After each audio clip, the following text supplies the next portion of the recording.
লেবাননের হিজবুল্লাহ নেতা হাসান নাসরুল্লাহ হত্যাকাণ্ডে বিশ্ব নেতাদের নীরবতার সমালোচনা করেছেন ভেনেজুয়েলার প্রেসিডেন্ট নিকোলাস মাদুরো। গত শনিবার লা গুয়েরা শহরে এক সমাবেশে এ নিয়ে কথা বলেন তিনি। নিকোলাস মাদুরো বলেন, প্রতিরোধ আন্দোলনের নেতা হাসান নাসরুল্লাহ হত্যাকাণ্ডের ঘটনায় লেবাননের জনগণের সঙ্গে সংহতি প্রকাশ করছি। বিশ্বের কাপুরুষ নেতারা নীরব রয়েছে, তবে বিদ্রোহী ও বিপ্লবী জনগণকে কেউ থামাতে পারবে না।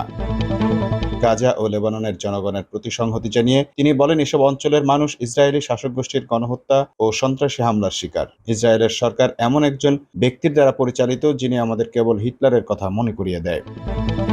এদিকে ইরানের প্রেসিডেন্ট মাসুদ পেজেশকিয়ান বলেছেন, হিজবুল্লাহ প্রধানকে হত্যা করার সন্ত্রাসী নির্দেশ যে নিউ ইয়র্ক থেকে জারি করা হয়েছিল, আন্তর্জাতিক সম্প্রদায় তা ভুলে যাবে না। এই হত্যাকাণ্ডে জড়িত থাকার বিষয়টি থেকে যুক্তরাষ্ট্র নিজেকে মুক্ত রাখতে পারবে না। হাসান নাসরুল্লাহর মৃত্যুতে গত শনিবার এক শোকবার্তায় এসব কথা বলেন তিনি।